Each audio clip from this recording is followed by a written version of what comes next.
Daniel Hayes looked like the perfect husband, and Rebecca Hayes seemed to have the perfect life. But when her secret affair surfaced, Daniel's love turned into something far darker, leading to a chilling plan that no one in their quiet neighborhood could have imagined. Daniel Hayes and his wife Rebecca lived in a quiet neighborhood that most people would call picture perfect. Their brick house with white shutters sat neatly between two identical homes, with children's bicycles scattered across the front yard. To neighbors, they were a couple to admire. Daniel, a steady accountant, never raised his voice in public, and Rebecca, a school teacher, often volunteered for community events. Their two children, Emily and Josh, were polite, well-dressed, and always smiling. From the outside, nothing seemed unusual, yet behind their closed doors, the perfect image of marriage was beginning to collapse in silence. Rebecca had grown weary of her life's routine. While she loved her children, she felt ignored by her husband, whose mind always seemed consumed with numbers, deadlines, and office demands. He worked late into the evenings, often arriving home after the children were in bed, and when he was present, his conversations rarely drifted beyond bills and schedules. Rebecca had once adored his stability, but now she longed for something warmer, something that made her feel alive again. This emptiness left her vulnerable, and when she found comfort in the attention of Ethan, a fellow teacher at her school, she slipped into something she knew was dangerous. The affair began with small gestures, a lingering smile in the hallways, shared lunches, secret conversations that made her heart race. Soon it grew into something more. Meetings carefully planned in quiet corners of town, where no one from their school community would notice. Rebecca told herself it was temporary, a fleeting connection that gave her back a piece of herself she thought she had lost. Yet the more time she spent with Ethan, the less she could hide her shifting emotions from her husband. Daniel noticed every detail, though he never showed it at first. He had always been observant, the kind of man who picked up on subtle changes without saying a word. He saw the way Rebecca's face lit up when she checked her phone, how she suddenly guarded her messages, how she returned home later than usual with weak excuses. He felt the distance in her hugs, the distraction in her eyes. For Daniel, these small cracks were enough to confirm what he had feared. Rebecca was no longer truly his. Instead of confronting her, Daniel watched silently, like a hunter stalking his prey. At work, he continued his routine as though nothing was wrong. At home, he played the role of a devoted father, and supportant. But behind his calm demeanor, resentment festered. Each secret message she sent and each unexplained absence added fuel to a fire he kept hidden. Divorce crossed his mind briefly, but the thought of losing his children and his pride was unbearable. In his mind, Rebecca's betrayal deserved something harsher, something final. Rebecca, blind to the storm building in Daniel's heart, believed she was careful. She deleted messages when she could, kept her phone close, and disguised her absences as work-related obligations. She thought Daniel was too consumed by his spreadsheets and ledgers to notice the small shifts in her behavior. She did not see the way he studied her every movement, nor did she realize he was collecting silent evidence. The marriage became a performance. Rebecca played the role of the devoted wife at family gatherings, laughing at Daniel's dry jokes and holding his hand for appearances. Daniel smiled back, but in his mind, every gesture was hollow. Their children sensed something, though they could not articulate it, only that their mother seemed happier when she was away and their father seemed quieter than usual. Friends and neighbors remained oblivious, still commenting on what a strong couple Daniel and Rebecca appeared to be. They were seen at Sunday services, at school functions, and at barbecues, always standing side by side. Nobody knew that behind closed doors, silence stretched between them like a heavy fog. Daniel spent long nights alone in his office, staring at spreadsheets he wasn't really reading. His mind was on Rebecca and Ethan, imagining their stolen moments, their whispered words, their shared glances. Each image hardened him further, and slowly, an idea began to take shape. He did not want to simply end the marriage. He wanted to end the story on his terms. To him, Rebecca's betrayal was not just about love. It was about control, respect, and the image of perfection he had built for himself. He believed she had destroyed that, and in return he would destroy her. What began as suspicion turned into certainty, and certainty turned into planning. Daniel started to think differently about his wife's routines, her tea before bed, her evening walks, Her mornings at school, every ordinary habit ticking in his mind, an opportunity. He didn't rush. He was meticulous, cautious and deliberate, convincing himself that the best revenge was one that looked like fate. While Rebecca drifted further into her secret world, Daniel was quietly creating one of his own, a dark plan that would soon make their picture-perfect marriage the center of a chilling tragedy. Daniel's anger grew sharper with each passing day, but he learned to bury it beneath a mask of calm. To the outside world he was still the same steady husband, the same polite neighbor who waved while mowing his lawn. Inside, however, his mind worked endlessly, replaying Rebecca's betrayal and shaping it into something that demanded retribution. He convinced himself that she had stripped away his dignity, and that the only way to regain it was through an act so decisive that she would never have the chance to wound him again. His plan did not form overnight. At first, it was only a vague thought lingering in the back of his mind, a whisper that came to him during sleepless nights. He toyed with the idea of hunting her, of ending the marriage, but the humiliation seemed unbearable. He imagined neighbors whispering, colleagues pitying him, friends viewing him as the man who wasn't enough for his wife. That was a role he could not accept. What he wanted was to appear not as a victim, but as a man who had lost his wife in tragedy. If Rebecca were gone, sympathy would be his. Her secret would die with her, and his life, though fractured, would remain untarnished in the eyes of others. Daniel became consumed with research. Alone in his office under the glow of his computer screen, he combed through forums, medical articles and obscure websites. Meanwhile, Rebecca carried on with her life, believing the cracks in their marriage were invisible. She thought she was clever enough, cautious enough, that her secrets were safe. She had no idea that her husband had already stepped far beyond suspicion and was shaping her fate with each keystroke and each observation. The more Daniel studied her habits, the more opportunities he saw. She had certain routines that never changed. She always prepared tea before bed, a comforting ritual that eased her after long days. She left her cup unattended when checking on the children or folding laundry. It was in these ordinary details that Daniel saw the perfect opening. He began small preparations. He purchased items under different accounts, spreading out orders so no single purchase looked suspicious. To anyone else, they were meaningless, basic supplies, easily overlooked. But to Daniel, they were pieces of a puzzle he was carefully arranging. He kept them hidden in places Rebecca never searched, tucked away among files and boxes in his office closet. Rebecca, oblivious to the quiet storm building around her, allowed her affair with Ethan to deepen. They exchanged messages during school hours, sometimes slipping away for stolen moments. Each time she returned home, she reassured herself that Daniel was too buried in his work to notice the change in her spirit. When he asked about her day, she answered simply, never realizing that he was studying not her words but the tension in her voice, the distraction in her eyes. The mask Daniel wore fooled everyone. He sat at family dinners, listening to his children talk about their schoolwork, nodding at Rebecca's stories, never once letting his thoughts show. When the children went to bed, he pretended to be tired, retreating to his office under the excuse of unfinished reports. There he continued to refine his plan, adjusting each step, considering every risk. He imagined the aftermath again and again, how the authorities would react, how neighbors would mourn, how Rebecca's secret affair would be buried under the tragedy of her sudden death. Still, part of him feared mistakes. He knew investigators were skilled at finding hidden truths. To soothe his doubts, he studied cases where perpetrators had been caught, analyzing the flaws that gave them away. He held himself he would not repeat their errors. He would leave nothing behind that could connect him to what he intended to do.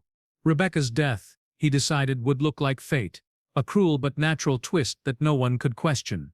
The more he thought about it, the more convinced he became that this was not only the right choice, but the only one. Rebecca had chosen to betray him, and for that she had forfeited the life they had built together. In Daniel's mind, her affair was not just a personal wound, but an offense against the image he had worked so hard to maintain. He believed that her silence, achieved through her absence, was the only way to restore balance. Every evening, as Rebecca moved through their home, unaware, Daniel felt himself growing colder, more certain. His resentment no longer came in bursts, but as a steady, controlled determination. He no longer looked at her as his wife, but as a problem waiting to be solved. Each smile she gave, each laugh she shared with the children, was seen not with affection but with bitterness, a reminder of the double life she thought she had hidden so well. By the time the idea of action turned into a concrete plan, Daniel felt no hesitation. He had convinced himself that he was not a monster, but a man forced into an impossible situation, a man taking back control the only way he could. The foundation of his decision was complete. All that remained was the execution, timed carefully, waiting for the right night when the house was quiet and no one else was watching. The weekend Daniel had chosen arrived with an unsettling calm. The children were away with their grandparents, leaving the house unusually quiet. Rebecca moved through her routines without suspicion, folding laundry in the bedroom, preparing lessons for the upcoming week, and humming faintly as she worked. To her it was just another evening, an opportunity to relax before the school week began. To Daniel it was the night he had been waiting for, the moment when his long calculated plan would finally unfold. He prepared himself carefully, moving with deliberate precision. Every step he took he had rehearsed in his mind countless times. He wanted the scene to appear ordinary, so he followed Rebecca's habits closely. In the kitchen he placed her favorite porcelain teacup on the counter, setting the kettle to boil just as she usually did. To anyone else, it would look like the simple act of a husband making tea for his wife, a gesture of kindness, but to Daniel it was the delivery of his vengeance. The substance he had obtained months earlier was hidden in a small container in his office. It was nearly invisible when mixed into liquids, tasteless and odorless, yet deadly once it entered the bloodstream. He measured it carefully, his hands steady despite the gravity of what he was doing. When the tea was ready, he stirred it slowly, ensuring the powder dissolved completely, leaving no trace.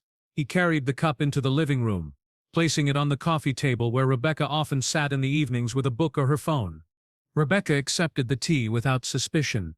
She smiled faintly, thanking him, and took her first sip as she settled into the sofa. Daniel watched her closely, though he disguised it with a casual demeanor.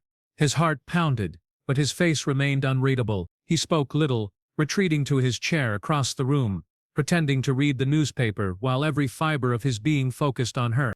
Time passed slowly. Rebecca drank half the cup before setting it down, scrolling absently through her phone. Minutes stretched into what felt like hours for Daniel.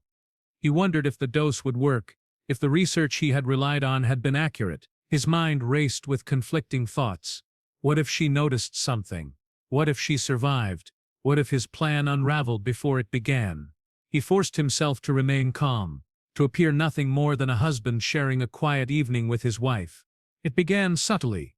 Rebecca shifted uncomfortably, setting her phone aside. She rubbed her temples, her expression tightening as if struck by sudden fatigue. Daniel's eyes locked on her, though he pretended to glance casually. Daniel rose from his chair, not with alarm but with a calculated steadiness. He knew the moment had arrived. He checked her pulse, though he already recognized the outcome. Rebecca lay unresponsive, her body limp, her face pale. To the outside world it would appear as though she had simply collapsed, taken suddenly by illness or hidden weakness. For Daniel it was the execution of a plan he had built in silence for months. He set the scene carefully. Rebecca's phone, left on the sofa, displayed recent messages. The conversation with Ethan remained open, the words clear on the screen. Daniel did not delete anything. He wanted investigators, should they look to see the betrayal first, to believe her death had come at the height of a secret affair. In his mind, this detail would bury her in guilt even after death, painting her as unfaithful while he appeared as the grieving husband.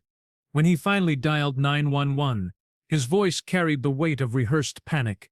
He told the dispatcher that his wife had collapsed suddenly, that she wasn't breathing, that he needed help immediately. Within minutes, flashing lights filled the quiet suburban street. Paramedics rushed inside, finding Daniel on the floor beside Rebecca, his hands pressed against her chest in the mimicry of frantic attempts at resuscitation. They worked quickly, but it was too late. Rebecca's body did not respond to their efforts. One paramedic shook his head, quietly noting the time of death. Daniel covered his face with his hands, his shoulders shaking with forced sobs. To those present, he appeared broken, a husband watching his wife slip away unexpectedly. No one saw the calculation behind his tears, the satisfaction hidden beneath his grief. As the stretcher was wheeled out of the house, neighbors gathered outside, whispering with concern. They saw Daniel standing in the doorway, his face pale, his expression devastated. To them it was a tragedy, a sudden, unexplained death of a young wife and mother. They offered condolences, reassurances, promises of support. Daniel nodded weakly, accepting their words, while inside he felt a grim sense of victory. He believed he had succeeded, that his plan was flawless, that Rebecca's affair would be buried alongside her, leaving him as the man who had lost everything but never been exposed. In that moment he was certain the world would never know the truth. For a brief time after Rebecca's death, Daniel believed his plan had worked exactly as he intended. Neighbors visited with casseroles and condolences, remarking on how cruel it was that such a young woman had been taken without warning. Friends from Rebecca's school spoke of her kindness and dedication, while colleagues of Daniel quietly admired his composure in the face of tragedy. He accepted their words with practiced sorrow, always appearing fragile yet strong enough to endure. Behind closed doors, however, he felt a grim satisfaction, convinced that the betrayal had been silenced forever. But grief has a way of drawing out questions. Rebecca's sister, Claire, struggled to accept the explanation of sudden illness.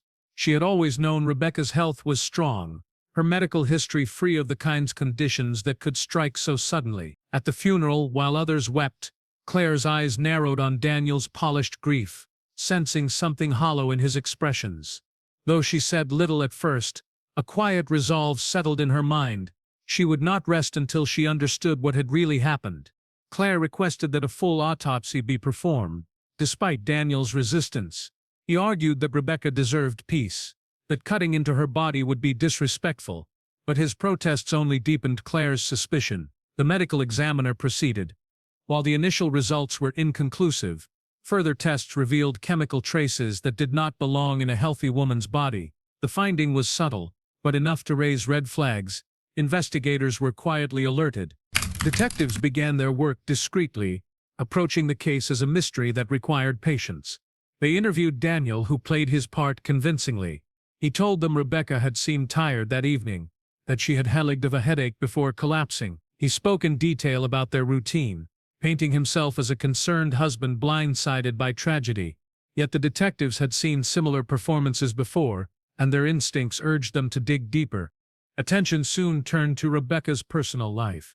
Her phone, recovered from the living room, provided a trail of messages between her and Ethan.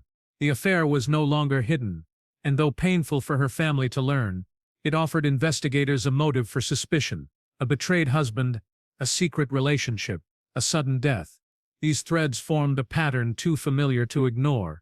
While Daniel insisted he had forgiven his wife for her distant behavior, detectives quietly placed him under closer watch. Claire's persistence only fueled the inquiry. She met repeatedly with investigators, urging them not to dismiss her instincts. She provided details about Daniel and Rebecca's strained marriage, recalling moments when Rebecca had confided her unhappiness. Each piece of information added weight to the growing theory that Rebecca's death was not natural but intentional. The turning point came when forensic analysts compared the toxin found in Rebecca's system with purchase records traced to online suppliers. With a search warrant, detectives combed through Daniel's computer. Buried among spreadsheets and financial documents, they uncovered his late-night searches, undetectable poisons, symptoms of sudden collapse, how investigators find toxins. He had tried to erase some history, but fragments remained, enough to suggest careful planning. From there, the noose began to tighten.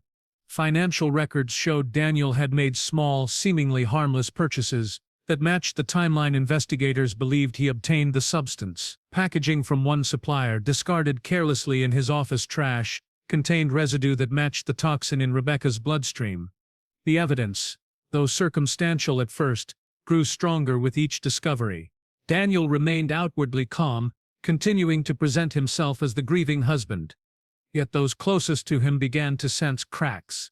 His sorrow appeared rehearsed, his answers too precise, his reactions strangely measured. Even his children, though young, noticed his detachment, whispering to Claire that he seemed different since their mother's death.